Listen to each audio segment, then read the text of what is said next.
da sala, assim, num silêncio. A gente entrou no carro num silêncio e a gente veio parte do caminho sem ninguém falar nada no carro.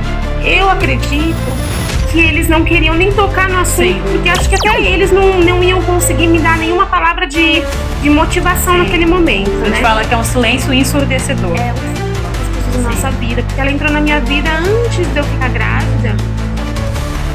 E um dia eu fui gerente dela, e nesse momento ela seria minha gerente. E aí ela, mesmo sabendo que eu teria N limitações, com horário, com enfim, ela falou, mas eu quero você mesmo assim. E aí ela não viu você como um problema, como Sim. Infelizmente muitas empresas viriam, né? Não, porque assim, no mercado de trabalho já é difícil pra mulher hoje em dia, né? Principalmente uma mulher que é mãe atípica, né? Então, eu acho que seja muito bem-vindo a mais um episódio do Flor de Mãe!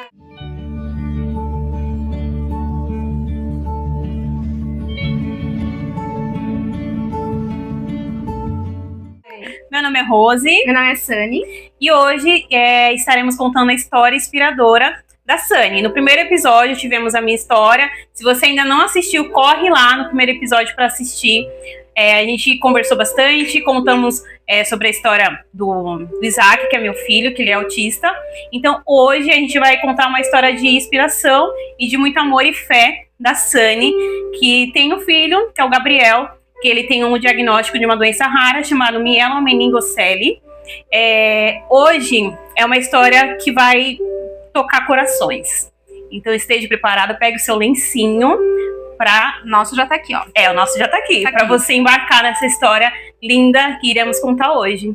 Sani, seja muito bem-vinda. Obrigada. Ao nosso podcast. Flor de Mãe. Sani, conta pra gente... sua história, né? Vamos partir do princípio, né? Contar desde quando ela conheceu o David. A gente vai resumir um pouquinho dessa parte, porque não tem como a gente chegar, né, no final sem começar pelo começo de tudo.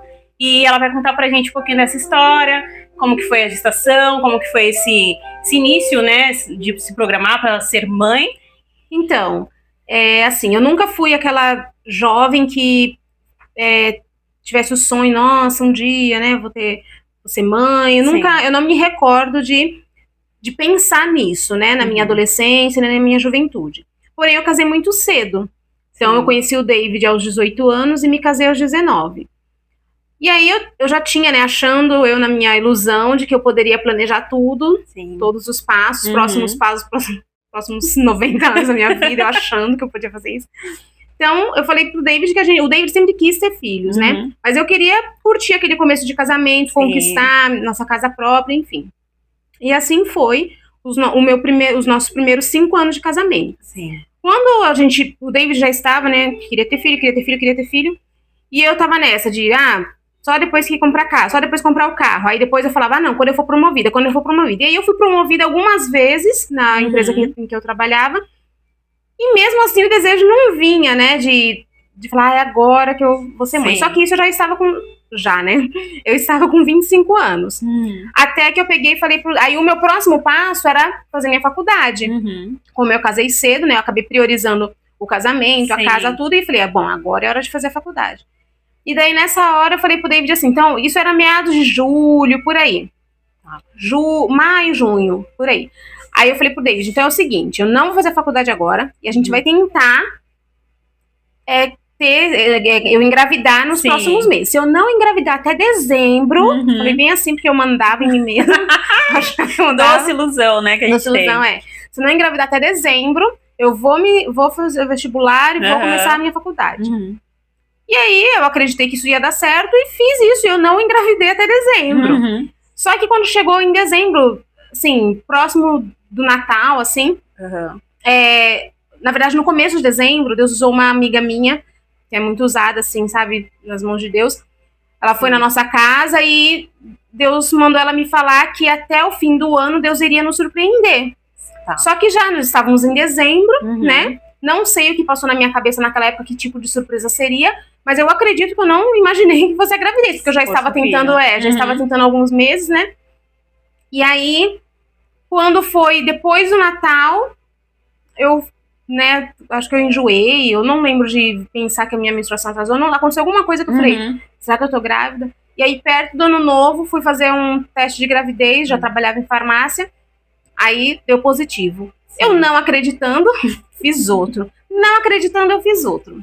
E aí, depois de 3 testes de farmácia, eu falei, vou fazer o de sangue, porque deu os 3 positivos.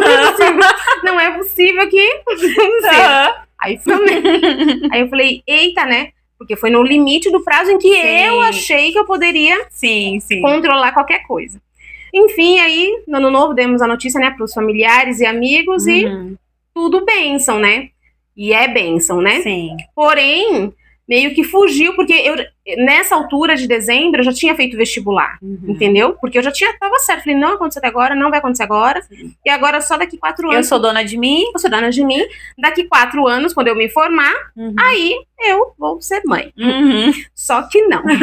Eu imagino que Deus lá do céu olhou assim e falou assim, vai pensando. Isso. Vai pensando que você tá no controle da situação. Vai achando que você tá mandando em alguma coisa, né? E aí, ok, aí segui, né, nesse início de gestação.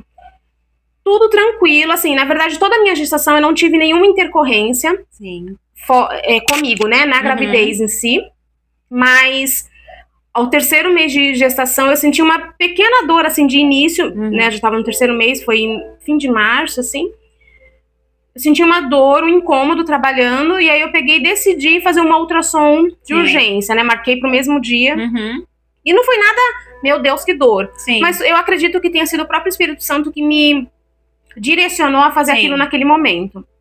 Porque eu já tinha ultrassom agendada, né? Mas ia ser pros próximos dias. Mas naquele momento, eu acredito que Deus quis me... Como que eu posso dizer? Já me preparar pro baque que viria, sabe? Assim, meio que uma prévia. E aí eu consegui o encaixe, fui fazer ultrassom, e aí eu lembro que a médica, não era o médico que já estava me acompanhando, né? A médica, eu lembro que ela mexeu em mim, já perguntou se eu já sabia o sexo, eu falei que não. E aí ela pegou, saiu da sala, me deixou na sala sem me sinalizar o quê? E aí, como eu já estava com dor, eu pensei, aconteceu alguma coisa, né? Tem algo errado, né? Tem algo errado. E aí, quando ela volta, eu fui sozinha, né? Porque eu saí do trabalho e fui direto fazer ultrassom, até numa cidade vizinha. E aí, quando ela volta com outro médico, e aí pergunta se eu já estava fazendo pré-natal. Eu falei que sim, enfim. E aí, ali ela me deu a notícia, ela ainda falou bem assim, ela falou assim, bom, mãe, não sei se isso vai ser, como que ela falou? Tão importante nesse momento, é um menino, mas seu filho tem hidrocefalia. Meu Deus. Naquele momento, assim, eu tava sozinha, né, ali, o David não foi comigo, eu não fui com ninguém. Naquele momento, é como se aquela maca que eu tava deitada abrisse e só tivesse um buraco pra eu entrar. E ali ela só descobriu a hidrocefalia, né? Como ela não era especialista em medicina fetal, né? Ela só, talvez, né? Eu não vou afirmar, mas talvez ela até tenha visto já outros sinais, mas deixou para que algum médico mais especializado, né, pudesse dar essa notícia. Mas ali ela me falou da hidrocefalia. Sim, e assim, ela simplesmente chegou e jogou a notícia, assim, a bomba em cima. Acabou. E até sem nenhum cuidado, Sem nenhum cuidado. Ela até invalidou o fato de ser menino, né? Ela meio que, tipo, talvez não seja tão importante isso, né, nessa situação. E ali eu nem curti muito o fato de ser menino ou menina, né? Porque a notícia que ela me deu depois disso foi um baque. Eu, sinceramente, até hoje eu não sei como eu vim dirigindo dessa cidade até a minha casa. Só lembro de no meio do caminho ter ligado pra uma amiga minha. E aí quando eu cheguei em casa, ela já estava na porta me esperando. E foi isso, né? Então, ali, a partir daquele dia, lógico, foi um susto muito grande, né? Pega de surpresa que ninguém planeja, né? Uma gravidez, seja do que o Gabriel tem ou qualquer outra, né, deficiência, ninguém planeja ter um filho assim. Eu mal planejava ter um filho, muito menos com alguma, né, deficiência. Mas naquele momento eu já amava, né, meu filho. A partir do momento que eu descobri, foi um susto? Foi. Fora dos meus projetos? Foi sim. Mas eu já amava ele, né? Então, a partir dali, eu queria que tudo desse certo. E daí, descobri. E aí, eu lembro que até a data da minha ultrassom, que já estava agendada, eu lembro que eu só pesquisava sobre hidrocefalia, né? E aí, na época, né, no caso em 2012, tinha bastante informação já, porque a hidrocefalia, né, já é Sim. conhecida há um tempo. Talvez não tanta informação quanto hoje, mas as poucas coisas que eu vi, eu já tinha entendido que talvez não fosse o fim do mundo, que era só ele colocar a válvula, Sim. que ele poderia ter uma vida mais tranquila possível, Sim. né? E aí, ao longo daqueles dias, até o dia da minha próxima ultrassom, Deus foi me acalmando, pensando, bom, vai dar tudo certo, ele vai nascer, vai fazer a cirurgia, vai fazer a correção, né? E ok. E fui para minha próxima ultrassom. Só que essa ultrassom eu já estava agendada com um médico muito conhecido, que ele é especialista em medicina fetal. Certo. E aí foi até a minha primeira consulta com ele, porque demora muito consulta com ele. As primeiras eu fiz com um outro médico, e aí nessa seria a minha primeira com esse médico. E aí nesse dia fui eu, meu esposo e minha mãe, né? E daí fomos, né, para aquela ultrassom. E aí, chegando lá, já relatei pro médico que o Gabriel tinha, né, que eu tinha descoberto que ele teria hidrocefalia. E aí, eu acredito que pela experiência do médico, ele já foi direto para ver se ele também não tinha se ele já tinha mielomeningocele, né? E aí, ele fez a ultrassom tudo e falou que ele teria uma notícia que não era muito boa, né? Eu sentei na maca, tudo, e ele falou com mais tranquilidade do que a outra médica, né? E aí ele me falou que o Gabriel não tinha só hidrocefalia, que ele também tinha mielomeningocele. E aí ele me explicou que ele pôde ali, né, basicamente sobre a doença. Só que assim, acredito que faça parte até da profissão, né? Talvez eles não nos dão tanta esperança assim, né? Nem esbolsa muito, vamos dizer assim, eles são muito frios, né? Por mais que tenha um pouquinho mais de cuidado, uma cautela pra falar, mas assim, eles passam uma imagem mais fria. Exatamente, E aí, ele pôde, ele falou ali, ele explicou, né, o que era mielomeningocele, que são no início da gravidez, os ossinhos da coluna não fecham, não terminam de formar, e daí os nervos, né, que estão ali na medula saem pra fora da pele mesmo, fica exposto. Em alguns casos, nasce com uma pequena membrana, uma coisinha só protegendo um pouco aqueles nervos, só que dependendo, até o fim da gestação, essa membrana pode se romper. E aí, os nervos ficam em contato com o líquido amniótico, né? Que isso acaba prejudicando ainda mais, né? Causando mais dano, né? Sim. Na verdade, lá em 2012, em 2011, já tinha saído, né, um estudo, já estavam começando a fazer intervenção intrauterina, né? Sim. Que daí já faz essa correção na coluna, né? Na barriga. Mas estava muito no começo isso. Então, a minha médica depois até falou que tinha como tudo, mas assim, eles só comentaram, mas ninguém... Sem dar uma esperança, Isso, e ninguém indicava muito, porque ainda estava muito no começo, E antes disso, você já tinha ouvido falar sobre hidrocefalia, Nunca, sobre né? mielo? Não, nunca tinha ouvido falar. E aí ali o médico falou, seu filho não vai andar, seu filho, né, ele tem hidrocefalia, vai colocar a válvula, mas a válvula pode entupir, enfim, fazer várias cirurgias, ele não vai andar, vai ficar numa cama, enfim, ele falou que ele pôde ali pra mim. E ali foi outro susto, assim, por mais que eu já estivesse preparada com a hidrocefalia, mas é como se na minha cabeça isso já tivesse resolvido, né? E aí quando ele falou aquele turbilhão de coisa, eu lembro que a minha mãe foi comigo, minha mãe e o David foram comigo, né? E eu lembro que a gente saiu da sala, assim, num silêncio. A gente entrou no carro num silêncio e a gente veio parte do caminho sem ninguém falar nada no carro. Eu acredito que eles não queriam nem tocar no assunto, porque acho que até eles não iam conseguir me dar nenhuma palavra de motivação naquele momento, A gente né? fala que é um silêncio ensurdecedor. É um silêncio ensurdecedor. Eu lembro que eu tava com um choro tão embargado, porque eu pensei, se eu colocar pra fora eu vou gritar. Era essa sensação que eu tinha. E aí, eu nem lembro quem falou a primeira coisa no carro. Ou se eu que só comecei a chorar. Mas eu lembro que quando eu pus aquele choro pra fora, ele doía muito. Eu acho que nem depois que o Gabriel nasceu, eu acho que eu nunca coloquei um choro tão doloroso, um choro com dor pra fora, assim, sabe? Eu acredito sim que existem vários níveis de dor, né? Você perder uma filhinha, eu acredito que nem se compara a essa dor. Mas pra mim foi uma dor muito, muito forte, assim, naquele momento. Que eu me vi perdida. Enfim.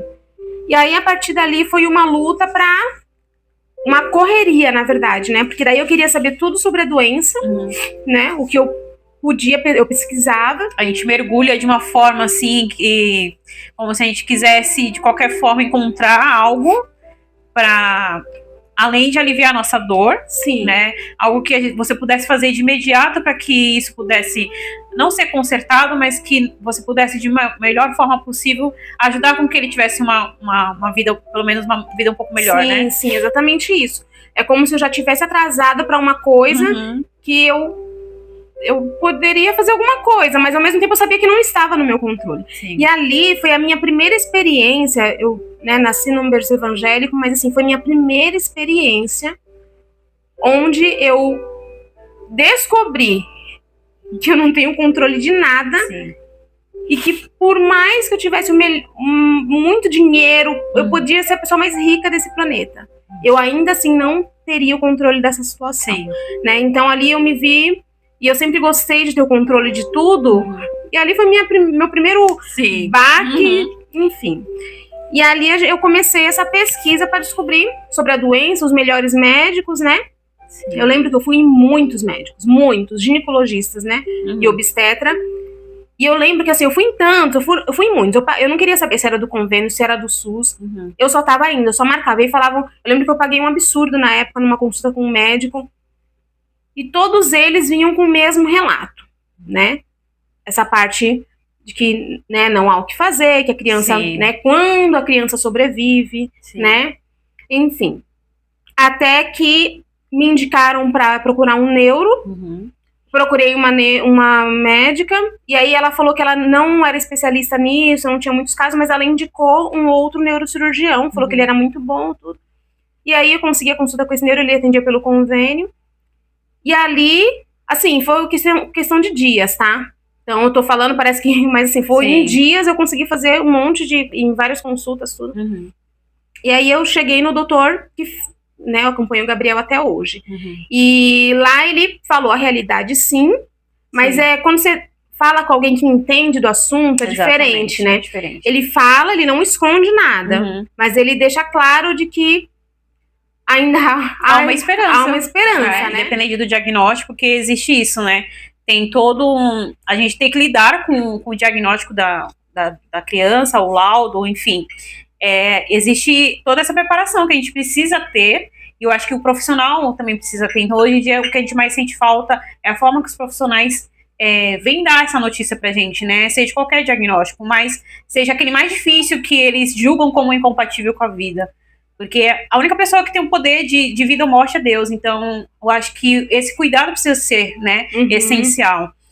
Para que a gente possa receber também e por mais que a gente tenha a nossa fé, acredite que Deus é o único que pode fazer qualquer coisa, desde o milagre, do sim ou do não. Eu acho que o profissional precisa ter esse cuidado, né? E a gente tem, infelizmente, a gente tem essa falta, né, desse cuidado com muitos. Não são todos, né? Tem alguns que nem o que ela encontrou que teve esse cuidado de falar, mas infelizmente a gente no caminho aí a gente encontra esses profissionais, né? Exatamente. Você falando, eu me lembrei que eu pulei algumas partes um pouco importantes.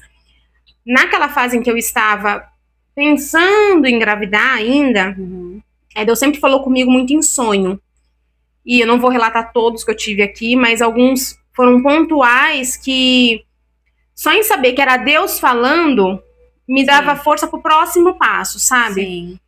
Sem estar grávida ainda, eu tive um sonho que eu segurava um bebê no colo e esse bebê não tinha braços, nenhum dos dois braços. E aí eu lembro que eu vi um macacão assim, murchinho a parte do braço, e daí eu entregava ele na mão do pastor, de um pastor meu da época, e aí quando o pastor pegava a criança tirava os braços do macacão, né? Sim. Ali eu entendi que Deus já queria me sinalizar alguma coisa. Depois disso eu tive um outro sonho também bem forte, só que ele é um pouco mais longo, mas bem forte, onde me sinalizou de que eu teria alguma coisa na gravidez, alguma complicação nessa gestação. E aí eu relatei para essa amiga minha, que falou comigo em dezembro. Aí ela pegou, falou assim, na época, né? Ela falou assim, Sani, Deus tá mostrando que não vai ser fácil, né? Mas que ele vai te dar vitória. Então, quando ela falou isso, aquela Sunny que talvez não quisesse engravidar, quis recuar. Eu falei, então não vou engravidar. Sim. Porque se vai ser difícil, eu a gente não quero... quer o que é difícil, né? Exatamente, eu não quero encarar. E aí, enfim, aí aconteceu tudo isso que eu falei. Então, nesse momento, o que me sustentava eram esses sonhos. Eu lembrava, falava assim, não, Deus me mostrou que de início seria assim, mas que depois saiu o bracinho. Sim. O que Deus mostrou é que não seria fácil, mas que eu teria vitória. Então, isso foi me dando força para seguir um dia de cada vez. Só que aí uma amiga minha indicou a ginecologista dela, tudo muito boa, porém, essa ginecologista, ela tinha acabado de perder uma sobrinha com mielomeningocele. Acabado de perder. O parto da cunhada dela. Ela fez o parto e a neném sobreviveu horas só. Sim. E aí eu cheguei, ela é cristã também, essa ginecologista. Eu cheguei nessa médica, falei, e assim, o engraçado é que a minha esperança tava em Deus, mas nela, né? Mas ao mesmo tempo ela... Tadinha, eu não sei nem direito porque ela tinha acabado de perder, né? E aí chega uma mãe na frente dela relatando a mesma história. E aí ela falou, né, da sobrinha dela, mas falou, cada caso é um caso, não sei o que lá. E me acompanhou até o fim da gestação. Porém, ela me deu, acredito que eles tenham a obrigação de falar, né? Falou que se eu quisesse, a gente poderia interromper a gestação. Eu nem pensei duas vezes. Eu falei que não, que isso jamais estaria, né, sendo cogitado eu interromper a gestação. Eu sabia, assim, de todos os riscos que o Gabriel corria ao nascer. Poderia vegetar numa cama sim, poderia não andar sim, poderia N coisas. Porém, eu sabia que se Deus permitisse com que ele chegasse, né, pós-nascimento, com tudo isso, é porque ele tinha alguma coisa pra mim, entendeu? Eu precisava aprender alguma coisa, porque Deus decidiu isso, não seria eu que ia decidir interromper esse ciclo. Então isso nunca passou nem na minha cabeça, nem na cabeça do meu esposo. Eu acredito, hoje, né, 12 anos depois, conversando com algumas pessoas, até as pessoas próximas mesmo, hoje elas confessam que achou loucura nossa, no caso minha e do David, na época. Isso se fosse eu, não seguiria. Já tá tudo... Os médicos já estão falando que não vai dar certo, né? Enfim, e aí ela me direcionou pra eu fazia todo o acompanhamento com ela pelo convênio, porém, ela me direcionou para um hospital do SUS que tinha acompanhamento de medicina fetal, né? Então era uma equipe que vinha de um hospital particular de São Paulo, vinha pra Baixada, acho que a cada 15 dias, alguma coisa assim, e acompanhava só gestantes que tinham casos diversos, né? De alto risco.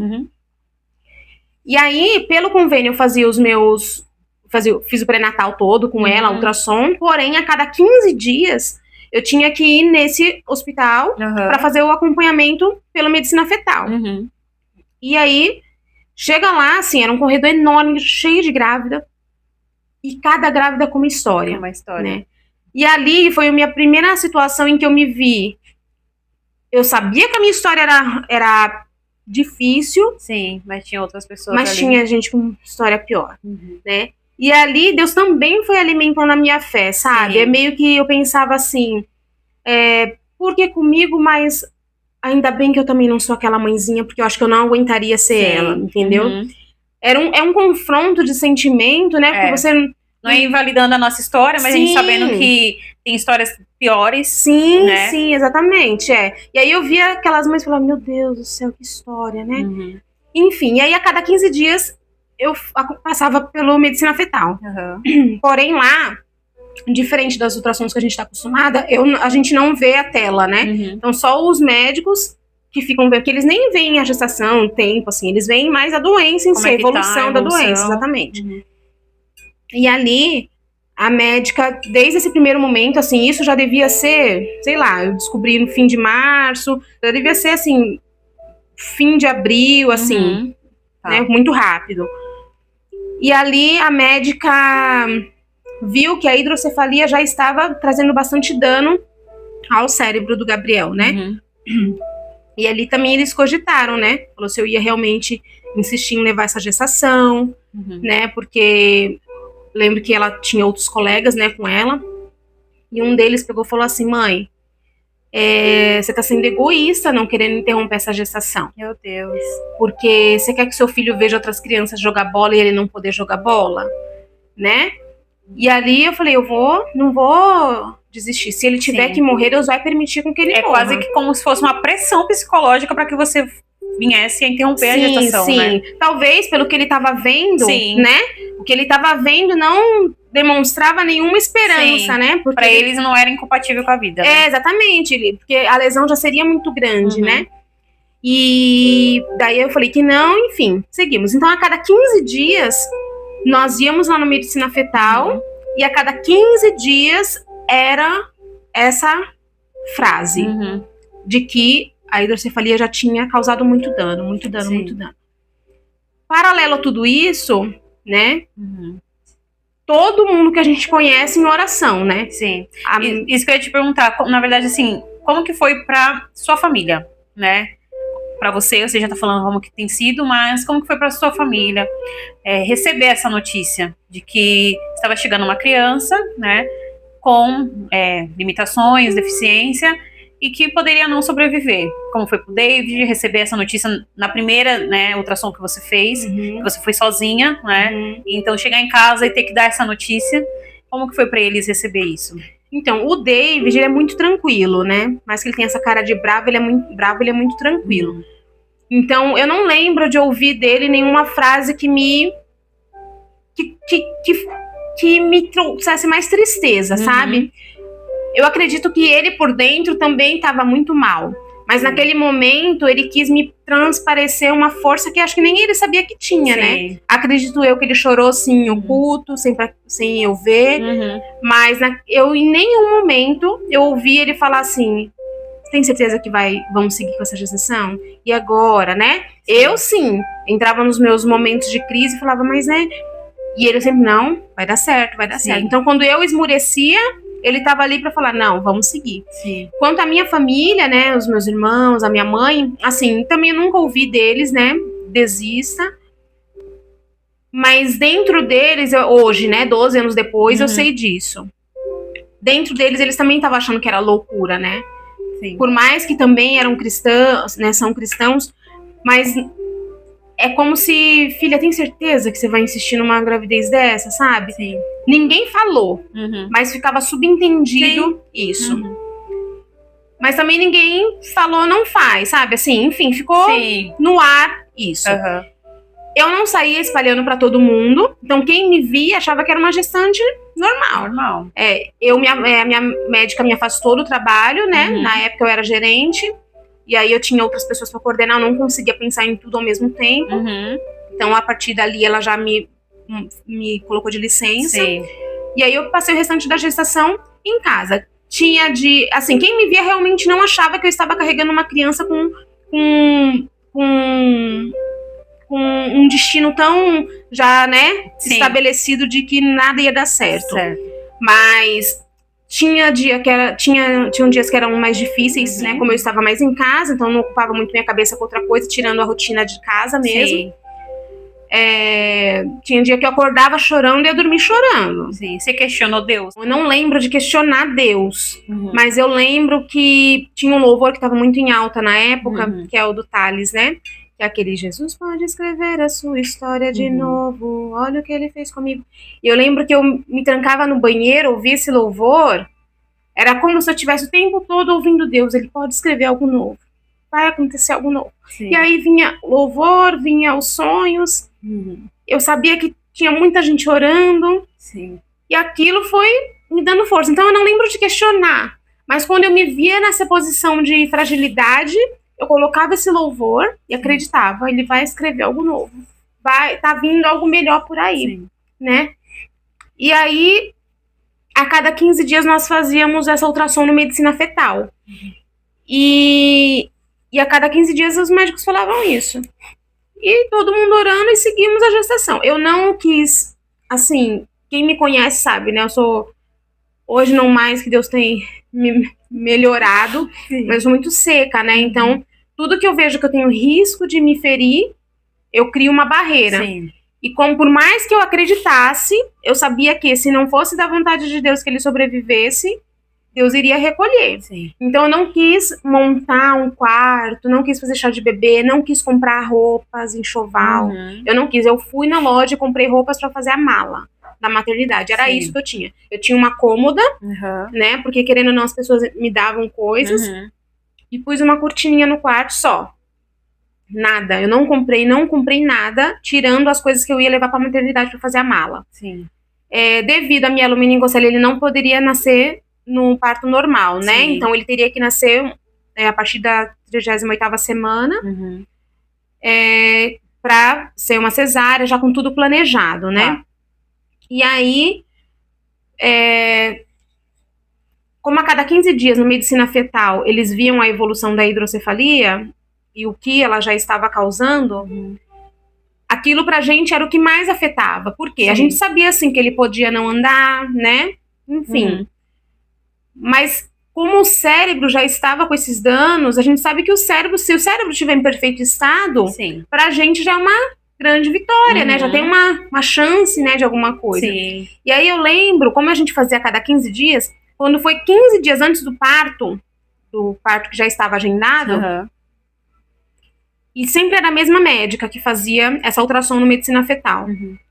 E aí, quando foi na penúltima ultrassom antes do parto, a médica colocou uma estagiária, uma moça pra fazer, né, lá, devia ser estagiária, só que já tinha na minha ficha, né, o que já estava acontecendo. Eu já tinha acabado de fazer uma ultrassom há 15 dias atrás, né, então era a cada 15 dias, imagina, a cada 15 dias por uns 4, 5 meses fazer isso, então ela já tinha um histórico ali do que estava acontecendo. E aí, como a gente não via, então só eles viam na tela, aí eu lembro que ela fez a ultrassom, aí falou assim, nossa, eu tô procurando aqui, né, ela tava procurando aquele dano que já estava, eles usam os termos, né, técnicos deles lá, ela estava procurando aquilo que estava na ficha. E aí eu lembro que ela coisava, falou, mas eu não tô achando, aí chamou a doutora responsável, né, aquela que já estava me acompanhando desde o começo. Aí falou, doutora, eu tô vendo aqui que na ficha dela tá assim, eu não tô encontrando aqui. Daí a médica falou, o dela é isso. Procurou aquele dano no cérebro que a hidrocefalia tava causando. E aí eu fiquei quieta na minha, não falei nada. Aí quando acabou o ultrassom, eu peguei, chamei essa doutora responsável. Falei, doutora, eu vi vocês conversando, não sei o que lá. Realmente, o cérebro dele já estava bem, né, a hidrocefalia já tinha comprometido bastante. Daí ela pegou, tocou assim na minha mão e falou assim, então, mãezinha, eu não sei o que aconteceu, mas o cérebro dele tá em perfeito estado. Meu Deus do céu. Aquele dia, eu e o David, a gente saiu dali, é como se Deus tivesse dado a vida de novo pra ele. A gente sabia que ainda ia vir com um monte de coisa. Ela não falou ele está curado da hidrocefalia, ela não falou isso. Ela só falou que aquele dano que elas enxergavam antes não tinha mais. Eu lembro que a gente saiu dali, ligou para uns amigos nossos, ligou para minha sogra, todo mundo que estava ajudando em oração na época, né? Aquele dia ali foi muito forte, assim. Você tinha dentro de você que Deus poderia fazer algo nesse processo, no meio desse processo, que algo podia mudar? Pra melhor ou pra melhor? Sim, isso era o que me alimentava. Eu sempre me lembrava do sonho. Eu falava, não, Deus falou que ia ser difícil, mas que eu tinha vitória. Deus falou que ia ser difícil, mas que a vitória é minha. Deus falou que ia ser difícil, mas que a vitória é minha. Era isso que me alimentava a seguir. Só que nesse dia, como já estava perto do parto, a médica falar isso pra gente, o cérebro em perfeito estado, pra gente é como se tivesse falado, bom, se o cérebro estiver bom, quem sabe depois, exatamente, né? Quem sabe, né? Ele não consegue mandar o comando pra andar, enfim, né? E aí, ok, foi uma alegria só. Chegou o dia do parto. Pra nascer o Gabriel, e acredito que todas as crianças que tenham, né, uma má formação dessa, né, essa ou outra, né, também. Tinha que estar o centro cirúrgico com a neurocirurgia preparada, né? Então ele tinha que estar um centro cirúrgico para fazer a cesárea e um outro já para receber ele para fazer a cirurgia. Porque se aquela membrana que protegia os nervos tivesse rompida, tem que ser de imediato. Se tiver fechadinha, acho que ainda pode fazer dentro de 48 horas a cirurgia. Mas se tivesse rompida, se rompesse no parto, ele ia ter que sair exatamente pro centro cirúrgico. E você já estava preparado? Você já sabia que ele ia sair dali já para uma cirurgia? Já sabia. Enquanto eu fazia todo acompanhamento no medicina fetal, com a minha ginecologista, eu também passava periodicamente com o neuro que ia fazer a cirurgia. Então, eu fazia minha ultrassom e ia no neuro. Pro neuro também ver como que estava. Uhum. E naquela época, esse neuro, né, que foi indicado, enfim, ele, dentro do que ele pôde falar, né, de esperança, eles não dão muita esperança, mas dentro do que ele pôde falar de esperança, ele relatava pra gente um caso dele de mielomeningocele que ele tinha operado, de um menininho que na época tinha 7 anos, e ele falava, o fulano, não lembro o nome da criança, ele falava assim, o fulano faz tudo, o fulano estuda, é muito inteligente, né, brinca, não sei o que lá. E eu lembro que toda vez que vinha alguma coisa na minha cabeça, eu pensava, o meu filho pode ser essa criança também. Sim. Se aquela criança, né, anda, faz tudo, meu filho também pode ser. E, enfim. E aí o centro cirúrgico ia estar preparado tinha que estar preparado também para fazer cirurgia no Gabriel. A minha ginecologista e o neuro estavam sempre se comunicando, né, para que os dois pudessem alinhar para fazer juntos. Fui 2 vezes antes para tentar fazer o parto, não deu certo por outros motivos, mas até que conseguimos fazer a cesárea e o Gabriel foi para cirurgia. Quando o Gabriel nasceu, comigo o doutor não falou porque eu tava, né, tinha acabado de operar, mas com o meu esposo, o doutor, ele saiu, foi direto pro centro cirúrgico para operar, e aí o doutor chamou meu esposo e falou que ele nasceu mexendo as pernas, tudo, mas que ele poderia sair do centro cirúrgico sem os movimentos. Você chegou a ver ele quando ele nasceu ou não? Não vi. Sem os movimentos das pernas, né? E aí eu fiquei na minha recuperação, né, do parto, e o David foi ficar aguardando a cirurgia do Gabriel, né, acontecer. Quando acabou a cirurgia, o doutor veio no quarto falar que deu tudo certo e que ele ainda mexia as pernas, né. E aí quando ele falou isso no quarto, falou assim, ó, ele saiu da cirurgia, deu tudo certo e ele ainda está mexendo as pernas. Ali foi outro consolo pra gente, né? De que tipo assim, ai, ainda tá mexendo as pernas, né? Ainda tá mexendo as pernas. E uma coisa que eu não falei também, eu não sei se acontece em todos os casos, mas no meu caso aconteceu, que quando eu estava lá no centro cirúrgico já preparada, já no centro cirúrgico, na maca lá da cirurgia, com as luzes, vieram alguns médicos, enfermeiros, eu não sei exatamente o que eles eram, mas eu acredito que eles têm que avisar, né? Por mais que eu já saiba de tudo, eles têm que avisar. Eu lembro, né, da cena de eu deitada, assim, já esperando pra começar a cirurgia. E aí eles vieram e falaram assim, mãezinha, você sabe que seu filho vai nascer com isso, isso, isso, isso. Aí eu falei, sei. Aí eles, você sabe que ele pode não sobreviver? Eu falei, sei. Você sabe que ele pode não andar, não isso? Aí eu falei, sei. E eles repetiam isso como, tipo assim, acho que ela não tá entendendo o que eu tô falando. A gravidade, né? É porque nessa fase eu já não chorava... Eu já tava conformada, sabe, assim. Eu falei, Deus tá no controle, o que tiver que ser, vai ser. E aí eles repetiam isso, aí eu falava, sim, sei. E pela cara deles, é como se eles... Ela não tem dimensão do que é, né? Eu acho que ela não tá entendendo o que eu tô falando, mas ok, eu fiz minha parte que é avisar, tipo isso. E aí eu lembro também que, né, acho que o David não ia poder assistir o parto devido ao risco. Enfim, mas aí, de última hora, a minha médica conseguiu, eu lembro que eu ouvi minha ginecologista gritar e falar assim, o pai vai assistir, e se essa criança não sobrevive? O pai não vai conhecer o filho? Falou assim, né? E eu ali, né? na maca, né, pra cirurgia. Enfim, aí o Gabriel nasceu, foi pro centro cirúrgico, deu tudo certo, e o doutor veio falar que ele saiu da cirurgia mexendo as pernas, né? Ali pra gente foi outra alegria. Enfim, ele ficou na UTI por alguns dias. De início, ele não precisou colocar a válvula, porque a cabeça dele estava do tamanho normal, né? Tava compensando ainda, o líquido tava, né, não tava afetando, não tava dando pressão. E aí ficamos de 12 a 13 dias no hospital. Ele ficou desses dias, ele ficou uns 10 na UTI.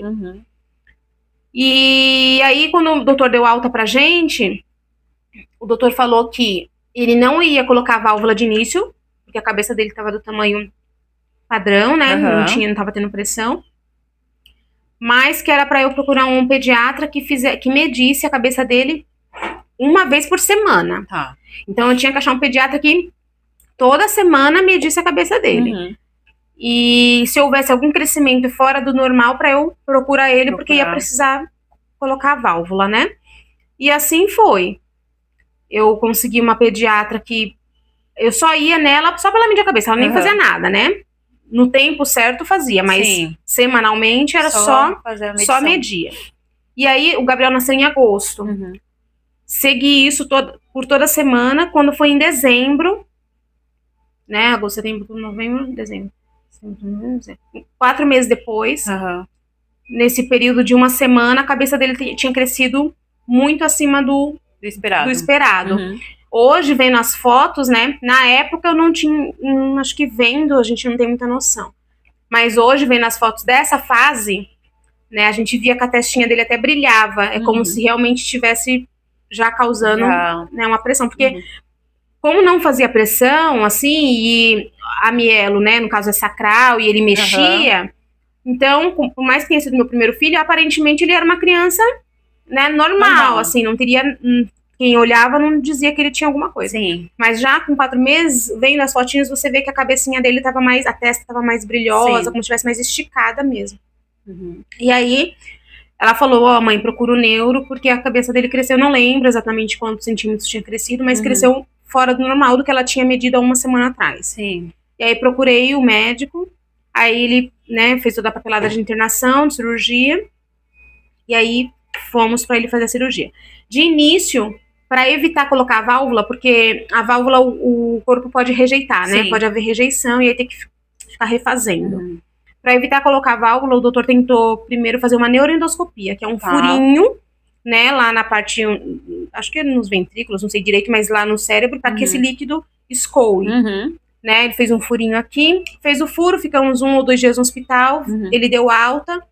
Com 1 dia em casa, o líquido que era para estar escoando certinho, estufou para fora. Voltamos pro hospital. Ele abriu, aumentou esse furo, né, dessa neuroendoscopia. Tô falando furo, mas é porque eu acredito que os médicos usem um termo mais fácil pra gente entender, né? Talvez eles tenham um termo melhor que não furo, mas pra entender, fica mais fácil. E aumentou esse furo pra não precisar pôr a válvula. 2 dias no hospital, voltamos pra casa, com 1 dia em casa, estufou de novo. Resumo, em 15 dias, a gente passou, se não me engano, foi ano novo no hospital. Dentro de 15 dias, ele abriu a cabeça 3 vezes. Meu Deus. Com 4 meses, né? Então, ele fez a primeira, não deu certo, voltou. Abriu de novo, fez a segunda, não deu certo, voltou. Aí, na terceira tentativa, o doutor falou assim, não vai ter jeito, a gente vai ter que colocar a válvula. Aí, foi onde colocou a válvula. Né, passamos o nosso primeiro ano novo, eu e ele no hospital, só nós dois. Mas, ao mesmo tempo, não foi legal, né? Mas só o fato dele ainda estar ali nas minhas mãos é como se nada mais importasse, né? Não queria saber de festa de peru, de churrasco, de virada de ano. Eu queria saber que eu estava com meu filho nas minhas mãos. Após o nascimento, você ainda tinha medo de perder ele por algum outro motivo relacionado à deficiência? Nessa fase eu tinha. Nesse dezembro aí, sabe? Naqueles primeiros meses em que media a cabeça, eu até tive a esperança, falei, talvez ele nunca precise colocar a válvula, né? Mas nesses 15 dias aí, que foi uma cirurgia atrás da outra, ali eu fiquei com medo. Eu fiquei com medo de, será mesmo que Deus vai permitir com que ele, né, permaneça vivo, né? Que eu tenha a alegria de tê-lo nas minhas mãos. O que aconteceu muito comigo nessa fase também, não é uma culpa. Mas como eu nunca fui um desejo, quero ser mãe, eu nunca tive o desejo, mas também nunca falei, nunca vou ser. Então eu falava assim, será que meio que Deus tá me... Tudo esse castigo, porque eu também não queria tanto. Punindo de alguma forma, né? Exatamente, Mas hoje eu entendo que, né, Deus tem o seu trabalhar, enfim. Sim, exatamente. E aí, depois de colocar a válvula, graças a Deus, 12 anos depois, a válvula nunca entupiu, nunca houve rejeição, nunca precisou refazer essa parte, né? Ele faz acompanhamento até hoje, né, com o médico. Faz os exames, né, de rotina, tudo, e graças a Deus, tudo ok até aqui. E ele fez algum tipo de acompanhamento especializado, fisioterapia, fonoaudiólogo, precisou? Direcionou vários especialistas, né? Então, E você teve ele pelo convênio ou foi pelo SUS? Pelo convênio. Pelo convênio. Pelo convênio, isso. E aí os médicos falaram, você tem que procurar uma nefro, né, pra ver a parte renal, você tem que procurar o neuro, né, um neuropediatra, a pediatra, você tem que procurar um urologista, tem que procurar enfim, várias especialidades para que a fisioterapia, né, essas terapias, para que veja toda essa área para ver se não tem se não tinha, né, nenhum outro agravamento que de início não tinha sido identificado. E aí ele, desde então, né, ele passa nesses médicos todos, né, lógico, até hoje. Tirando as terapias, que há uns 2 anos atrás, elas deram alta para ele, né, tanto a fono, até hoje já tem mais tempo que deu alta, mas, né, liberaram ele, a fisioterapeuta, e para que ele praticasse esporte, né, porque daí ele já entra numa outra fase, né, que ele agora tá na pré-adolescência, então, para que tenha outros atrativos para ele, ele também consiga se exercitar, né. E a parte da comunicação dele, ele falou no tempo normal? Como que foi essa questão que você teve com ele por conta que ele poderia não andar, ele fez acompanhamento com a físio, como que foi depois do acompanhamento com a fisioterapeuta? Ele andou normal? Como que é hoje? Então, de início, ele já indicaram, né, o ortopedista indicou ele fazer uma órtese, né, porque acaba sendo devido a má formação, devido a tudo aquilo que os médicos já falavam que podia acontecer, dentre andar, tudo, então ele poderia não urinar sozinho, aliás, espontaneamente, né? Não evacuar sozinho, né? E aí toda a parte renal, essas coisas. E aí, dentre isso, da sequela da cirurgia da correção da mielomeningocele, ele ficou com a sequela ele tem bexiga neurogênica, né? Então ele só urina por sonda, então eu passo sonda nele uretral a cada 3 horas, por tempo indeterminado, né? Pra sempre, assim, até Deus, né, falar, chega. Então, desde que ele nasceu, eu passo sonda nele de 3 em 3 horas. Você teve algum treinamento específico? Você buscou sozinha? Teve alguma orientação, algum apoio, convênio, SUS, ou você procurou por si próprio? Como fazer toda essa parte? Então, na verdade, é a gente mesmo, né, se informando. O que eu fiz na época? Assim que o urologista falou que eu precisava passar sonda nele a cada 3 horas, porque o que eles disseram, né, que antigamente, há uns anos atrás, as crianças que nasciam com mielomeningocele, elas tinham uma expectativa de vida até no máximo 30 anos. Mas, quando elas vinham a falecer, nem faleciam devido a mielomeningocele, nem hidrocefalia, faleciam por causa de insuficiência renal, né, por causa da parte renal. E aí, desde, né, de alguns anos aí, fazer a sonda, né, de alívio a cada 3 horas, no caso do meu filho, o médico recomendou a cada 3 horas. E aí a gente consegue preservar também a parte renal, né? Sim. Que daí não manda bactéria, né, pros rins, enfim. E aí a gente passa a sonda nele a cada 3 horas e faz lavagem intestinal nele 1 vez ao dia. Então, todos os dias a gente faz lavagem intestinal nele e sonda a cada 3 horas. Isso foi desde... Ele saiu da cirurgia, você já sabia que ia ter que passar sonda? Não. Os médicos mandaram eu procurar os especialistas. E aí, quando eu chegava em cada especialista, eles iam me direcionando no que fazer a partir dali. Aí, a sua pergunta tinha sido se eu peguei algum treinamento. Enfim. Sim. Aí, a minha cunhada conhecia uma enfermeira, que aí ela foi na minha casa e me ensinou como passar essa sonda de alívio. E a lavagem também, se eu não me engano, ela me ensinou. E aí, a partir dali, a gente fez sozinho, né? Certo. Então, e aí eu e o David aprendeu e éramos só nós, né? Não tinha muito a quem recorrer, né? Certo. Eu, depois que acabou a licença maternidade, eu me desliguei da empresa que eu trabalhava para me dedicar somente ao Gabriel. Então, tinha dias que ele tinha terapia de manhã e à tarde. Então, ele fazia de manhã na Praia Grande, à tarde em Santos, ou vice-versa. Então, dos 7 dias na semana, 5 dias na semana, era eu me dedicando somente às terapias dele. Financeiramente, é claro que aperta, mas é como se Deus vai suprindo que você não vai nem sentindo da onde tá conseguindo se virar, né? Sim. E aí ele fez todos esses acompanhamentos nesses médicos. Hoje, E aí ele começou a usar aparelho a órtese, porque o pé esquerdo dele acaba sendo uma característica, acredito, da maioria dos mielo, né?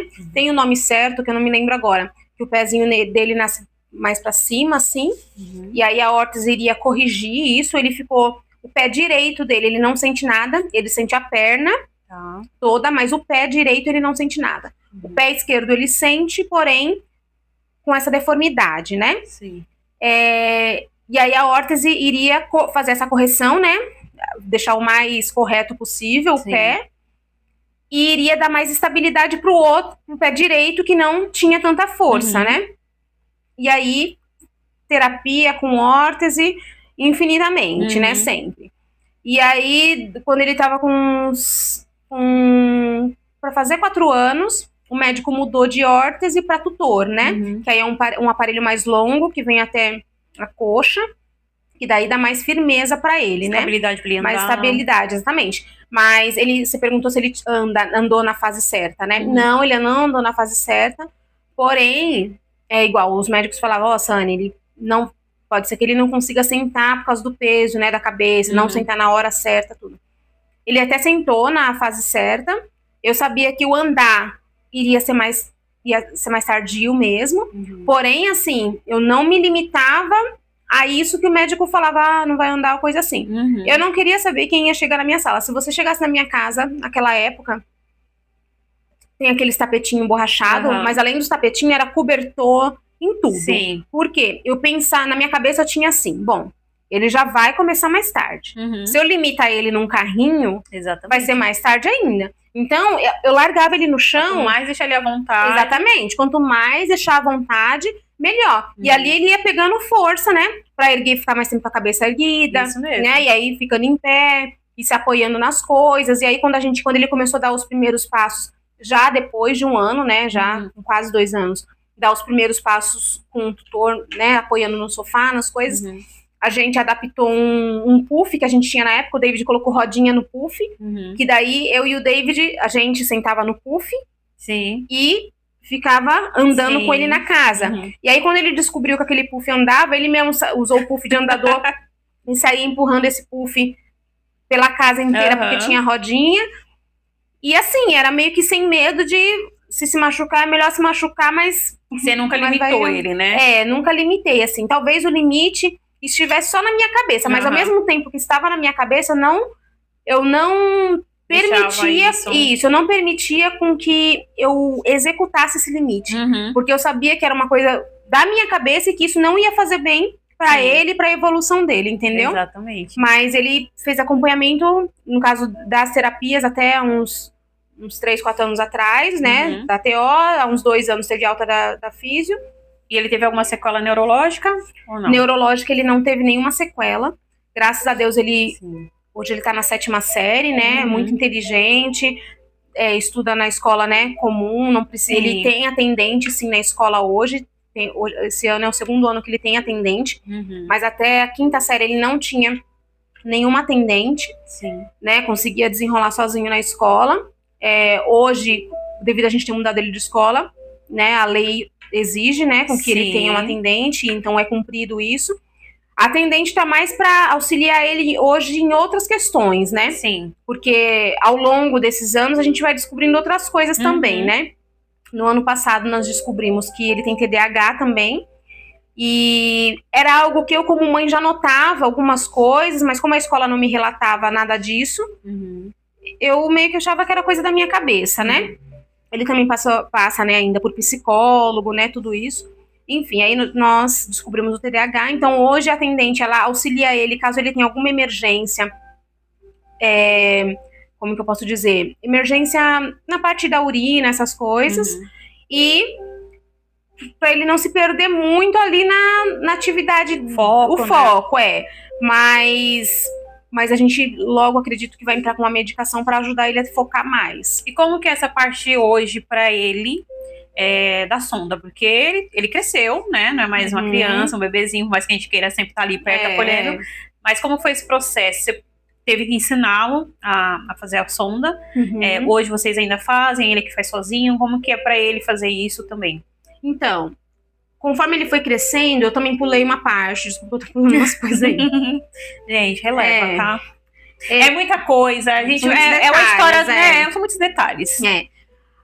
Eu fiquei em casa disponível para ele até os 3 anos e meio, né? Somente para ele. Quando ele estava para completar 4 anos, eu recebi uma proposta de emprego que uma amiga minha, né? Que é amiga até hoje, que me dava essa disponibilidade de eu também conseguir conciliar com as terapias dele, porque era muita coisa, né? E aí, por isso que é muito importante a gente ter, não só na família, não só na igreja, a gente precisa ter pessoas dispostas a fazer dar certo em todo lugar. Exatamente. Né? Seja na escola, seja um amigo, enfim, em todos os lugares. Porque uma mãe de uma criança atípica, ela não pode se limitar somente a só vou para a igreja de casa, ou só vou trabalhar de casa, né? Ela precisa saber que ela continua sendo mulher, né? Exatamente. Ela é mãe, sim, mas ela continua sendo mulher, ela continua tendo desejos, né? Ela continua... Vontades, ela tá viva. Ela tá viva, e a mãe atípica, né? A gente precisa se sentir viva, a gente precisa estar bem para cuidar do outro. Exatamente. Né? Porque não adianta a gente estar vulnerável, cansada, triste com nossos problemas e questões. Como que a gente vai passar a transmitir algo para aquela pessoa que depende da gente? Então, você mãe atípica, você precisa olhar para si, se cuidar também, buscar uma rede de apoio. Eu sei que é muito difícil hoje ter uma rede de apoio, né? Sim. Que a gente sempre fala, dá para contar nos dedos as pessoas que ficam, né? Porque muitos vão embora. Mas a gente precisa olhar para nós, né? Fazer uma autoanálise e ver que a gente precisa estar bem para cuidar do outro também. Sim. Né? E essas pessoas nessa fase que eu reingressei no mercado de trabalho foram muito importantes. Por quê? Eu não me via mais trabalhando. Eu pensei, eu vou ficar para sempre aqui, né? É como se eu... se agora esse aqui, né, que era o meu fim. Mas eu pensava, vai ser para sempre isso. Porque ele sempre vai precisar de alguém para passar sonda. Ele precisa fazer essa terapia por tempo indefinido. E eu... É aqui, é esse o meu lugar. Esse vai ser meu destino, né? Esse é meu destino. E ali, quando houve essa proposta para eu voltar pro mercado, dessa amiga que é muito, muito querida, eu sou muito grata a Deus pela vida dela, até hoje, ela foi muito sensível e é Deus, né, que coloca as pessoas na nossa vida, porque ela entrou na minha vida antes de eu ficar grávida. E um dia eu fui gerente dela, e nesse momento ela seria minha gerente. E aí ela, mesmo sabendo que eu teria N limitações, com horário, com enfim. Ela falou, mas eu quero você mesmo assim. E aí ela passou... Ela não viu você como um problema, como infelizmente muitas empresas viriam, né? Não, porque assim, no mercado de trabalho já é difícil pra mulher hoje em dia, né? Principalmente uma mulher que é mãe atípica, né? Então... eu acho que ter essa sensibilidade, esse olhar fez toda a diferença para nos fazer sentir viva. Então, essa mesma amiga que ajudou ela é uma mesma amiga que me ajudou quando eu também precisei, numa fase muito difícil. Então, a gente realmente é muito grata pela vida dela. E então, isso foi um diferencial que fez com que desse essa virada de chave, né? Eu sou mãe, ele precisa de mim, mas eu também preciso ter esse tempo comigo, né? Pra que eu me sinta útil, fazer algo útil, né? E até para proporcionar para eles, né? Algo melhor, né? E aí ela falou com a supervisão, né? Se eles também, né, me aceitariam nessa condição, só que ela já se colocando nessa posição de que, tipo, eu dou conta na ausência dela, né? E aí eles aceitaram, e aí cheguei num outro dilema, que era achar uma escola que passasse a sonda. Porque eu não ia poder sair de 3 em 3 horas, né? Porque é comércio, para passar a sonda no meu filho na escola. E aí... eu falei com um colega meu da época, ele conhecia uma escola aqui no bairro, particular, e aí eu fui lá e abri o jogo pra diretora, né? Falei, né, expliquei, resumi a história, mas falei que eu precisava de alguém que passasse a sonda de 3 em 3 horas, mas eu já falei, não é que eu falei esperando não, mas eu pensei, se também ela disser não, eu vou entender ela, né? Porque não é só cuida aqui, se chorar me liga. Exatamente, né? é algo mais complexo, precisa de um Exatamente. treinamento, uma especialidade, saber o horário certinho, ter cuidados para não passar nenhum tipo de infecção, de bactéria. Exatamente, porque passar a sonda a cada 3 horas não é um procedimento cirúrgico, mas tem que se tratar como? Porque o ambiente tem que estar higienizado conforme, as mãos, tudo tem que estar exatamente o mais higienizado possível para não mandar bactéria para ele. E daí encontrei essa escola e a diretora em nenhum momento, ela nunca tinha me visto na vida, sabe? Eu não sei se naquele primeiro momento ela se sentiu obrigada, né? Devido a ela não poder recusar, obrigada a aceitar, mas eu, sinceramente, até hoje eu não a vejo como não vi que ela tenha aceitado por obrigação. Talvez dentro dela sim, mas ela não expressou em nenhum momento isso, entendeu? Daí ela falou assim, que aceitava ele, que ela tinha uma sala lá que ela não usava, né, naquele momento, um banheiro, não sei direito o que era, e que ela ia separar só para passar sonda, e que ela ia treinar as professoras para passar sonda. E ali, Você vê o amor e o cuidado de Deus em todos os detalhes, em todos os detalhes. Eu falei, se eu achei um lugar pra passar sonda, então vai dar certo. Sim. Quando eu encontrei a escola, eu vi que realmente seria possível voltar pro mercado de trabalho. Você vê ali uma luz, né? Que você fala assim, meu Deus, é possível um lugar aceitar o meu filho mesmo com as condições dele. E esse lugar existe e vai me dar a possibilidade de me inserir novamente no mercado de trabalho, né? Me sentir útil novamente para fazer algo diferente. Sim. Aí eu treinei, né, algumas pessoas na época lá na escola, mandavam material com frequência, enfim. E outro dia até encontrei com uma dessas professoras da época, né? Até chorei no meio do mercado lá falando com ela, que foi a oportunidade que eu tive de agradecer ela, porque elas não eram enfermeiras. Sim. E nem tinha obrigação de fazer. E nem tinha obrigação nenhuma de fazer. Entendeu? Elas não tinham obrigação de fazer. Sim. Mas elas se propuseram a fazer mesmo, talvez contra a vontade delas, né? Mas, assim, todas. Eu não vou citar nome aqui para não ser injusta com ninguém, esquecer uma delas, né? Mas, às vezes, elas notavam coisa nele que eu não tinha notado como mãe, né? E aí eu ia buscar ele, mãe, eu notei isso daqui na urina, eu notei isso daqui. Eu precisava confiar nelas, né? Porque, lógico, ia ter alguém manipulando meu filho a cada 3 horas. E eu acho que aí também tá um ponto bem complicado, né? Porque além de você deixar uma criança pequena dentro de uma escola desconhecida que você estava iniciando agora, uma escola desconhecida, pessoa desconhecida, elas iam, né, a gente sabendo como que hoje o mundo está, essa pessoa ia ter que mexer no seu filho de 3 em 3 horas. De 3 em 3 horas. Então, assim, dentro disso tudo ainda tinha esse conflito dentro de si, né? Sim. Esse medo de que pudesse acontecer algo. Alguma coisa, exatamente. E você provavelmente não iria saber. Sim. Provavelmente não. Por mais que ele falasse tudo, provavelmente não. E deu certo, assim, ele ficou nessa escola Ele saiu dessa escola o ano retrasado. Então ele ficou de 2016 até o ano retrasado nessa escola. Ao longo desses anos, né, ele foi crescendo, né, obviamente, e a gente foi tentando dar o máximo de independência para ele, né. E aí a gente começou a treinar ele.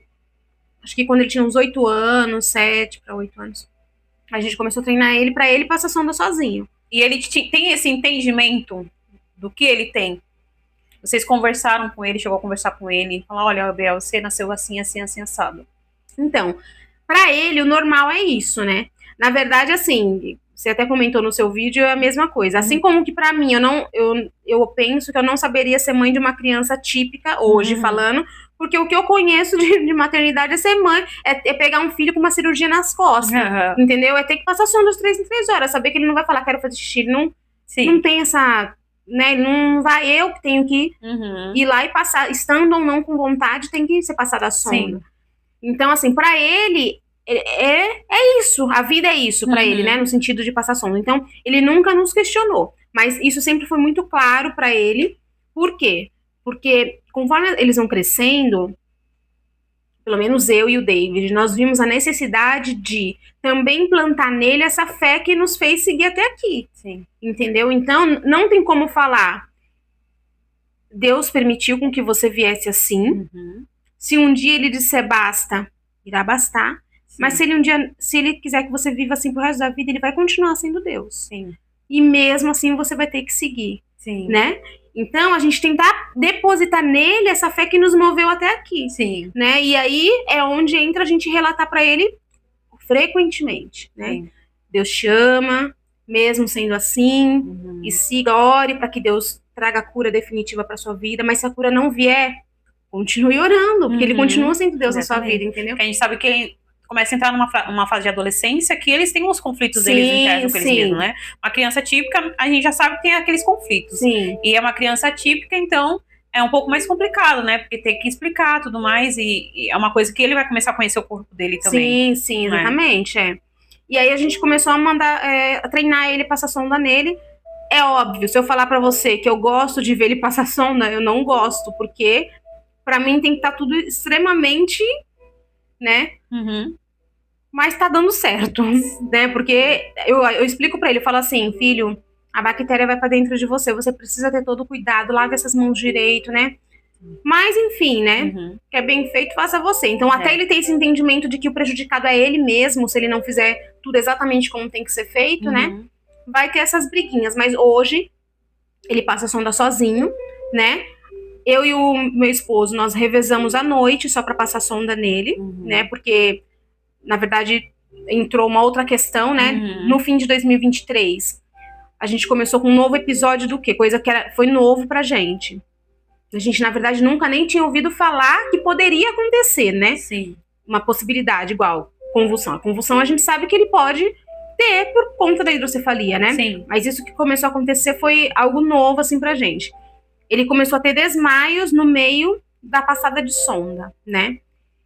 E aí foi onde tudo, né, se mexeu de novo, porque ele já estava totalmente independente, eu já consegui trabalhar, ele ficava sozinho, quando minha mãe não podia ficar com ele, né? Quando não tinha quem ficasse, ok, ele ficava sozinho, ele passava a sonda de 3 em 3 horas, eu ligava, passou a sonda, passei a sonda, ok, e vida que segue. Sim. Só que aí, quando ele começou a ter esses desmaios, no meio de passar a sonda, foi onde ele já não poderia mais ficar sozinho para passar essa sonda, né? Mas Deus é tão perfeito, né, que nessa fase, né, dos desmaios, tudo, eu já estava mais disponível, né, eu já tinha saído desse emprego, enfim, aconteceram outras coisas na minha vida, e eu já estava mais disponível em casa com ele. E aí foi algo que assustou, sim, mas Deus já tinha me colocado no lugar onde eu ia poder assisti-lo mais de perto, sabe? E aí a gente começou uma investigação para descobrir o que era, né, isso. Alguns médicos cogitaram, né, ser convulsão, ele ficou internado uma vez, enfim. Só que não era convulsão, porque ele voltava muito rápido. Então, toda vez que ele ia passar sonda, ele desmaiava. Então, não era toda vez, mas não tinha um sinal, tipo, vai ser agora, entendeu?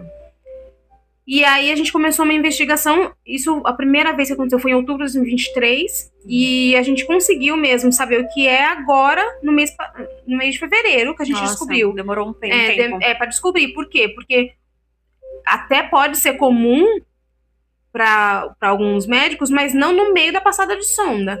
E como ele já tem uma doença pré-existente, né, então os médicos já imaginam que pode ser várias coisas, né? Só que, por mais que os médicos me disseram que poderia ser convulsão, né? Até me deram receita, medicaram para ele começar a ser medicado para isso. Mãe, eu sentia que não era isso. Porque não é que eu não aceitava o que o médico falava, mas eu pensava, não é possível. Sim. A única coincidência, se fosse convulsão, ele teria em qualquer momento aleatório. Ele só tem no meio da passada da sonda os desmaios. E assim, Deus também é muito bom, porque como ele já estava nessa fase de independência, ele passava a sonda. Aí teve o primeiro desmaio, tudo, aí teve o segundo, aí a gente já começou a ficar mais assim, né? Sim. Só que aí eu peguei um esquema do quê? Eu falei, Gabriel, você vai começar a passar a sonda, ele passava a sonda no banheiro, né, em pé, tudo. Você vai começar a passar a sonda cantando. Porque eu queria que ele continuasse independente, né?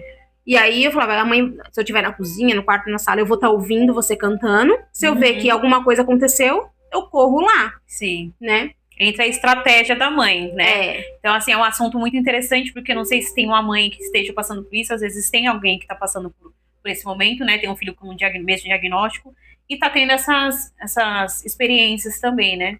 De desmaio, então é importante, né? Porque no meio disso tudo ainda foi descoberta uma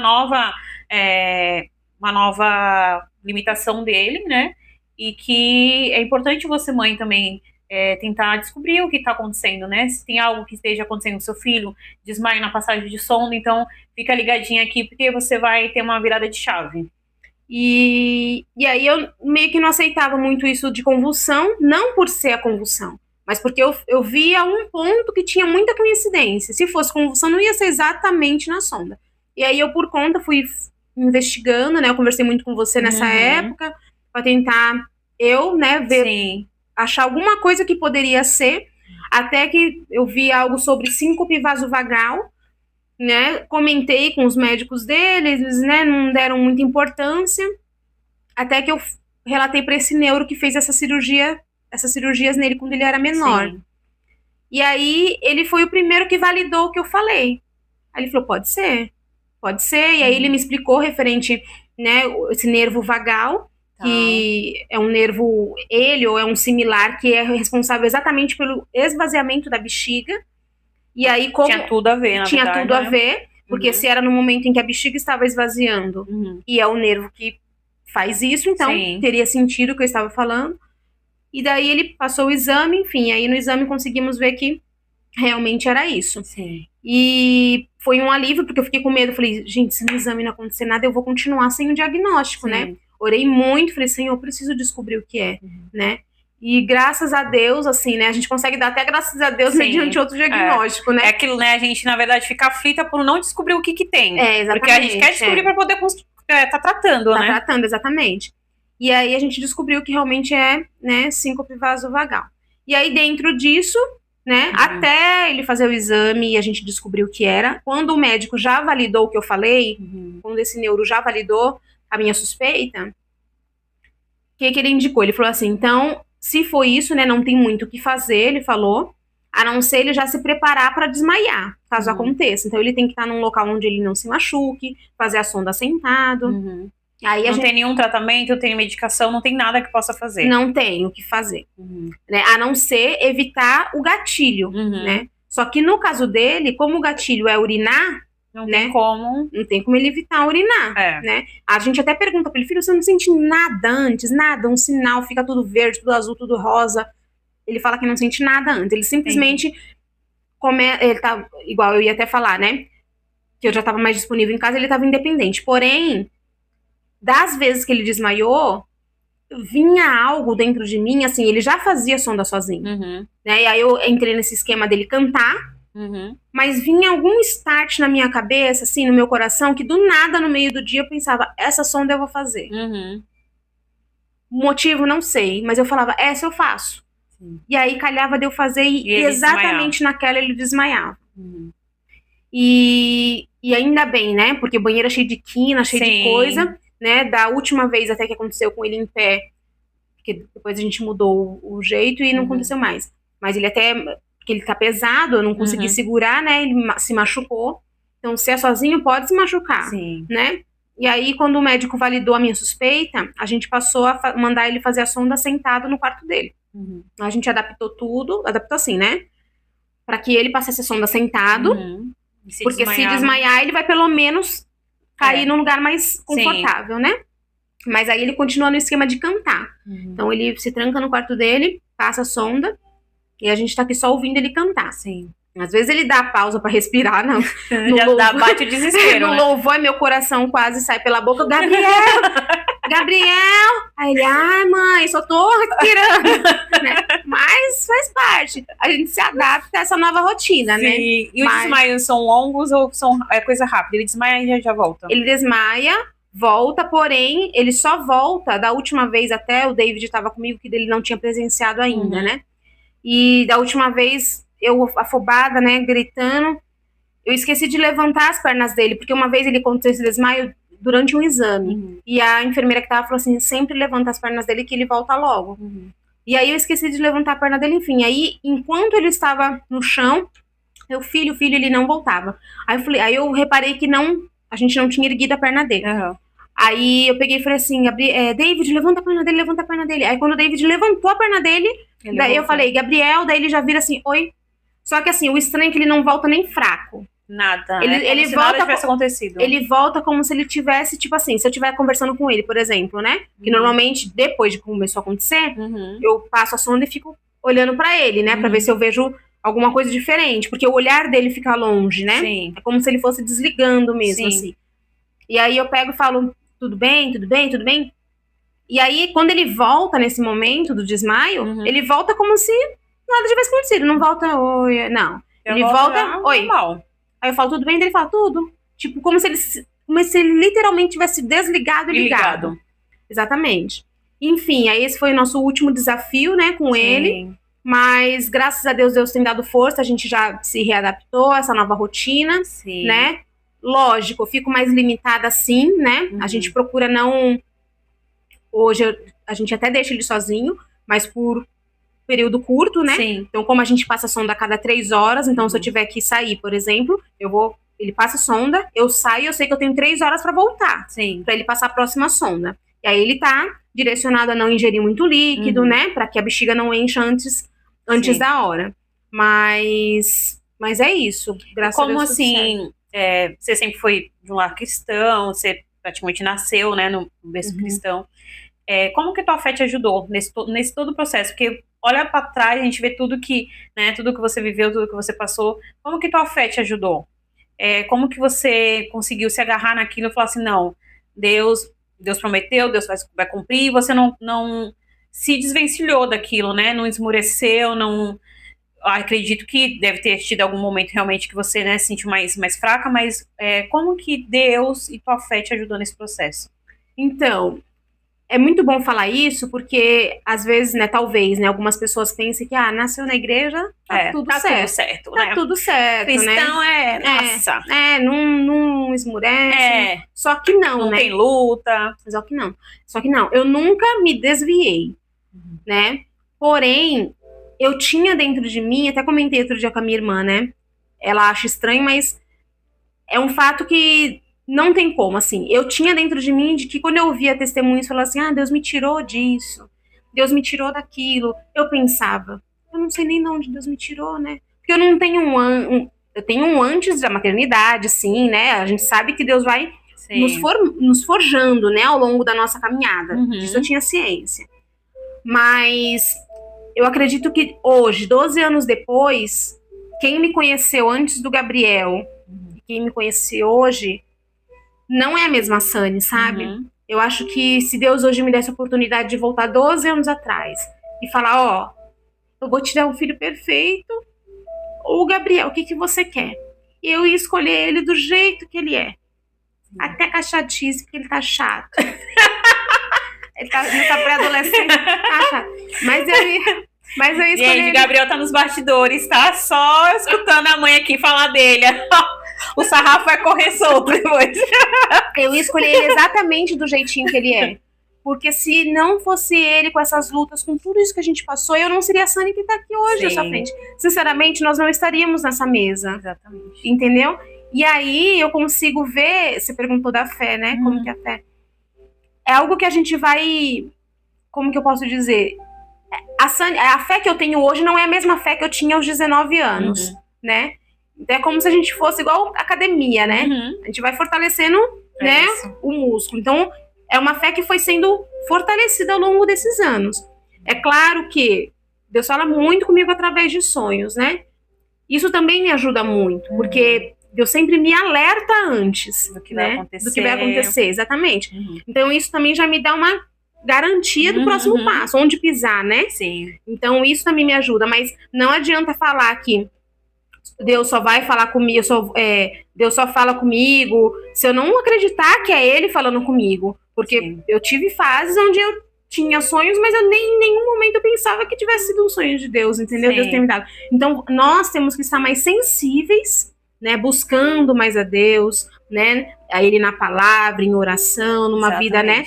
Num devocional, justamente para que a gente tenha essa sensibilidade na hora que Deus falar com a gente. Exatamente. Por quê? Porque Ele tá o tempo todo falando, né? O silêncio também é uma forma dele falar. Então, às vezes, ele tá te falando, não, filha, sim, filha. Só que se você não estiver buscando ele paralelo a isso, ele tá ali gritando, filha, eu tô avisando, não. Sim. E você não tá sensível a ouvir ele falar. Exatamente. Então, não adianta, entendeu? Eu acredito que é um conjunto de coisas, né? Hoje eu me vejo bem mais fortalecida do que aquela jovem de 19 anos que casou com N projetos. Pra glória de Deus, eu consegui conquistar muitos deles, mas no meio do caminho tiveram pedras, né? Sim. Que a gente teve que passar, tirar a pedra do caminho, orar. São os processos, né? Que Deus faz a gente passar, né? Isso. E outra coisa também, né? Os nossos amigos, né? Deus, ele sempre coloca um amigo para cada fase da sua vida, né? É isso. Eu, assim, é lógico que eu não sou muito, né, de fazer N amizades, eu sou muito restrita nas minhas amizades, então se sinto orgulhosa. Ai, que prazer! Mas é como se eu tivesse a ferramenta certa para cada momento, né? Cada etapa, né? Eu não vou citar também todas aqui, que outro dia eu fiz um negócio, esqueci de algumas, deu ruim. Mas é como se Deus tivesse, para esse momento você vai precisar dessa guerreira aqui contigo. Para esse, é essa aqui. E isso também me ajudou muito, porque nos momentos de dúvida, de conflito, Aí eu sempre tinha alguém do lado e falava assim, não, vou te ajudar em oração. Sim. Não, você não vai desistir. Não, Deus vai te dar vitória, né? Então, primeiro Deus, né? Sim. E segundo, foram elas, sim, que do jeitinho delas, mesmo sabendo das minhas imperfeições, das minhas chatices, que eu sou muito chata, elas... Só um pouquinho. Elas conseguiram, né, vocês, né? Cada uma na sua fase, né, no seu propósito. Consegue ter essa sensibilidade e falar assim, bom, agora ela tá quietinha, eu vou deixar ela quietinha na dela, mas na hora certa eu vou dar uma puxão de orelha. Dar um puxão de orelha. Puxão de orelha, exatamente. Quando ela começa respondendo nas mensagens do WhatsApp só com emoji, eu já sei que deu ruim. Então, tem alguma coisa aí de, né, exatamente, estranha. Mas é isso, né? Aí você se cala também, você me deixa. Aí daqui a um tempo você fala, e aí, tudo bem? O que aconteceu? Não sei o que lá. E aí eu já tô disponível pra falar de novo. Isso. A fé é algo que a gente não vê, né? Tem muito disso. A fé é algo que a gente se apega, mas a gente não vê. Mas a gente tem aquela certeza que nos ajuda, né? Então, isso é muito importante. Então, caminhar com Cristo tem muito disso, né? Sim. Que é a gente se agarrar em algo que não é visível aos nossos olhos, mas que nos fortalece. A gente sabe que a gente pode contar. A gente tem ligação direta com o Pai, né? Sim. A gente sabe que a qualquer momento a gente pode se fechar no nosso quarto, entrar em oração e pedir o socorro para Ele, né? Sim. Então, além dos amigos, que a gente, né, você citou que a gente tem os nossos amigos, que Deus realmente coloca pessoas no momento certo, estratégico. A gente sabe que a gente tem ligação direta com Deus, né? Sim. Que é o momento em que a gente pode ir a qualquer hora. A gente não tem uma senha que precisa pegar ali e falar assim, ó, Deus, reserva aí, agenda pra mim aí tal dia, tal horário. Então a gente tem essa liberdade, né? Pra ter essa conversa com o Pai, buscar nossa força, nos fortalecer, nos renovar. E é isso. Gente, estamos quase chegando ao fim do nosso bate-papo, né? Muito gostoso, por sinal. Né? Ouvir histórias inspiradoras. Enche nosso coração de alegria, nos fortalece e assim, ver tudo que passou, né, a gente vê uma trajetória tão dolorosa, né, mas assim, é uma história muito de fé, de Deus, de superação, de amor, e que você não desistiu, né, você persistiu, mesmo tudo falando ao contrário, falando que não, você permaneceu ali, crendo, acreditando que Deus podia fazer algo, e Ele fez, né? Então, se hoje o Gabriel tá aí, esse menino inteligente, esperto, te dá muito orgulho, foi porque você acreditou em Deus, né? Por mais que houve pessoas ali para tentar te desanimar, você permaneceu confiando que Deus era o único que podia dar o sim ou não. E uma coisa também, rapidinho, só pra gente encerrar, aquela fala do médico de que você vai ver o seu filho vai ver outras crianças jogando bola e não vai poder jogar bola. Hoje a minha briga com o Gabriel é por conta da bola. Lógico, ele usa aparelho nas pernas sim, não consegue jogar bola como uma criança, né, que não tem nenhuma deficiência motora. Mas ele ama futebol. Olha. É futebol de manhã à noite. O castigo dele é o futebol. Na verdade é isso, o castigo é o futebol. Ele tá até agora confeccionando um novo aparelho da perna dele. E aí eu falando pro técnico, né? Eu falei assim, porque o outro aparelho, né, acabou quebrando, porque daí eu falando. Né? Porque daí eu coloco ele pra brincar, não sei o que lá, daí já volta quebrando, aí o técnico só olhando pra minha cara assim. Aí. Sem entender nada, né? Como jogar bola, né? Mas aí o técnico virou pro Gabriel e falou assim: Gabriel, mas é porque esse aparelho não foi feito pra isso, né?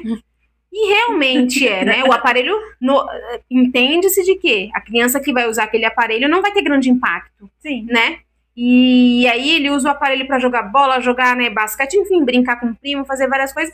E aí hoje, quando eu vejo ele, né, quando eu tenho que brigar com ele, eu colocar ele de castigo do futebol todas as vezes, Deus me traz à memória aquela fala do médico. E se eu não tivesse acreditado? Exatamente. Né? E se eu não tivesse acreditado? Eu sabia que poderia acontecer tudo que os médicos disseram. Eu sabia que poderia acontecer. Mas ao mesmo tempo que eu sabia, eu tinha uma tranquilidade que se Deus permitir com que isso aconteça, Ele vai me capacitar para esse momento também. Porque a gente sabe que não é toda história de mielo que vai ser essas flores todas, não é uma sentença, né? Não exatamente. Sentença. Mas eu penso que ainda bem que eu acreditei. Sabe? Ainda bem que eu não dei ouvidos aos que os médicos disseram. E eu insisti, porque hoje eu tenho meu filho, né, comigo, né? Hoje ele pode cultuar conosco. Hoje, quando eu vejo ele louvando, né, na igreja, em casa, enfim. o tempo todo Deus fica falando, olha aí, ó. Sim. Como foi Imagina bom, o privilégio, exatamente, né? como foi bom você acreditar, né? Sim. E é isso, e a gente hoje tenta alimentar isso nele também. Ah, que bom. E falando um pouquinho do tutor, rapidamente, como que é essa questão, né, ele usa um aparelho, vocês que compram, tem alguma ajuda do Estado, do governo, como que funciona, né? A gente sabe que esse tipo de aparelhos são bem caros. Eles são caros. Assim, até o Estado até dá, né, mas eles têm algumas regras, né, pelo menos aqui na Baixada, para conseguir, tem que fazer as terapias no local, enfim, tem várias coisas, mas ele até conseguiu 1 ou 2, se não me engano, no comecinho, quando era órtese, né, mas até nisso Deus nos abençoa, né, hoje o meu esposo trabalha numa empresa que se sensibiliza com isso, né, e eles doam, assim, não é um padrão, né? Sim. Mas quando precisa fazer a troca, o David, né, pergunta lá e eles doam 100% do aparelho, né? Que bênção. E é uma preocupação que eu tenho, sim, porque é caro, não é igual se a gente precisa comprar uma geladeira, uma televisão, a gente sabe que aquilo vai durar no mínimo 5, 6 anos. Eles, em fase de crescimento, igual, ele tá trocando o aparelho agora, ele trocou tem 1 ano e pouquinho. Sim. 1 ano e 3, 4 meses. Por quê? Porque ele já cresceu, o pé dele cresceu, a perna dele cresceu, a coxa dele cresceu, tudo cresceu. Eles crescem. Exatamente, aí tem que trocar tudo de novo, Sim. né? Então, comprar um aparelho beirando, né, o orçamento mais barato, assim, que a gente conseguiu, próximo a 4 mil reais, não é? Ninguém tem pra ficar desembolsando de ano em ano esse dinheiro, né? Então, assim, até nisso Deus coloca realmente pessoas exatamente, que têm essa sensibilidade para também abençoar, né? Mas o Estado fornece, sim, né? Acredito que em cada município seja, né, de forma diferente, sim. Mas no meu caso, graças a Deus a gente consegue de forma... A empresa do David nos abençoa com isso. Ai, que bênção, que bênção. Sim. Vamos agora fazer o nosso bate-bola? Vamos. Vou fazer perguntas, sim, rapidinhas. Você vigia nesses bate-bola, viu? E aí você me fala o que vier na sua cabeça. Vamos, né, tomar uma água, um café, um chá, um negocinho pra dar uma descontraída. Pode ser, né? Meu Deus do céu. Preparada? Não. Vai estar assim mesmo, vai sempre estar preparada mesmo. Vai, fala. Família. Base. Amigos. Companheirismo. Fé. Esperança. Deus. Tudo. Propósito. Aprendizado. Um processo. Dolorido. Um diagnóstico. Uma alegria. Meu filho. Sonho. Ver ele com a família dele um dia. Gabriel. Gabriel. É amor. Como você define a Sunny de hoje? A Sunny de hoje, eu vejo ela com muita força e coragem e decidida a não parar tudo isso em mim. É como se eu tivesse a necessidade de externar todo esse aprendizado, e nem que seja uma pessoa.